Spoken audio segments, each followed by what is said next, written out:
Hola amigos, celebramos el 25º domingo del tiempo ordinario y el Evangelio de hoy está tomado del evangelista San Marcos capítulo 9 versículos del 30 al 37. Meditamos hoy el segundo anuncio de la pasión de Jesús. En el Evangelio de Marcos tenemos tres anuncios. El primero está en el capítulo 8, el segundo en el capítulo 9 y el tercero en el capítulo 10.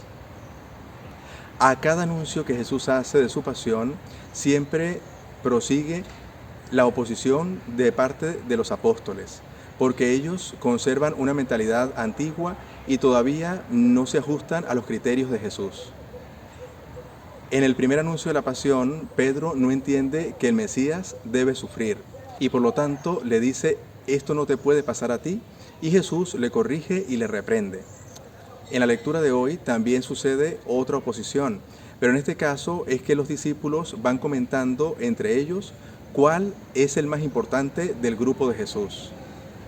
Evidentemente, la mentalidad de los discípulos en este caso tampoco ha cambiado, pues siguen pensando al modo humano y quieren tener al lado de Jesús los mejores puestos. Pero Jesús también les vuelve a corregir en este día. Y lo hace con amor, lo hace con paciencia, pero también con mucha claridad. Hoy también Jesús escruta nuestros pensamientos y nuestras conversaciones, pero no lo hace por fisgonear o por averiguar, como decimos en Venezuela, sino que sobre todo quiere entender la mentalidad de los discípulos y corregirle en aquello que están errados. Jesús quiere que los discípulos se ajusten a sus criterios, al criterio del Evangelio. Por lo tanto, en este día, una buena pregunta que nos podemos hacer es, ¿queremos nosotros o quieres tú ser el más importante o quieres ser el más útil? Según la mentalidad de Jesús, Él nos invita a ser los más útiles, es decir, a hacernos los servidores de todos por amor. Hacernos, como dice el mismo Evangelio, los últimos de todos. De esta manera seremos los más útiles a los ojos de Dios y los más capaces en la misión que Él nos ha encargado. En entender las palabras de Jesús consiste la felicidad y la plenitud del ser humano. Es decir, todos estamos llamados al amor y a la plenitud, es decir, estamos llamados a acercarnos a Dios. Pero si lo hacemos desde nuestro pecado solamente, desde el egoísmo, desde nuestro ego, poniéndonos siempre nosotros en el medio, o como decimos hoy en día, primero yo, segundo yo, tercero yo, si lo hacemos de esta manera nos equivocamos. Buscamos el amor, pero de la manera equivocada. Si buscamos al Señor, si buscamos nuestra felicidad desde el egoísmo y como dice el apóstol Santiago en la primera lectura, desde la envidia y las rivalidades, solamente traeremos a nuestra vida desorden y más pecado. Por eso Jesús te invita a seguirle poniéndote un ejemplo muy sencillo en el Evangelio de hoy.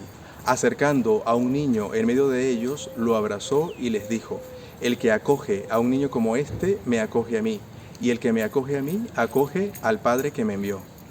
Al colocarnos este ejemplo, Jesús nos enseña y nos propone que la vida de cristianos tenemos que asumirla como niños.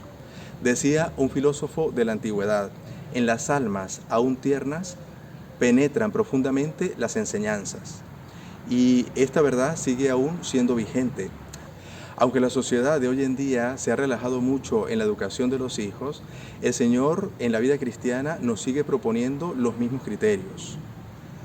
Así como en la antigüedad los padres enseñaban a los hijos, también hoy el Señor nos hace esta misma propuesta, de tres maneras específicas. La primera, que aprendamos lo que es el temor de Dios. La segunda, que aprendamos las virtudes. Y la tercera, que nos dejemos corregir. Es decir, que aunque en nuestra niñez y nuestra juventud hayamos sido criados de una manera o de otra, cuando entramos en la vida cristiana, el Señor nos propone una reeducación. En primer lugar, como decimos, en el temor de Dios, es decir, entender lo que es pecado y lo que es voluntad del Señor y acoplarnos a esa voluntad que el Señor nos propone y al camino de santidad que Él quiere que nosotros recorramos. En segundo lugar, las virtudes, de las cuales la primera en la vida cristiana es el amor, pero también la misericordia, la compasión hacia los demás, la caridad con los que más necesitan y que, sobre todo, tengamos la capacidad de hacernos hermanos unos con otros. Por último, y tal vez muy importante, las correcciones. Nosotros tenemos nuestros propios criterios, como los apóstoles. Tenemos nuestra manera de pensar muy propia de cada ser humano. Pero en la vida cristiana, en el seguimiento de Jesús, el Señor quiere que nosotros nos ajustemos a sus criterios. Por eso hoy es un buen día para meditar sobre nuestra manera de pensar y poder cambiar aquellas cosas que no corresponden con el espíritu cristiano. Y de esta manera lograremos cada día más convertirnos en primer lugar, pero sobre todo ir encontrando la amistad verdadera con Jesús y por lo tanto nuestra propia salvación. Bueno amigos, ha sido un gusto como siempre compartir con ustedes la palabra de Dios. Pido al Señor les aumente la fe, la esperanza y el amor, y la bendición de Dios Todopoderoso, Padre, Hijo y Espíritu Santo esté siempre con ustedes.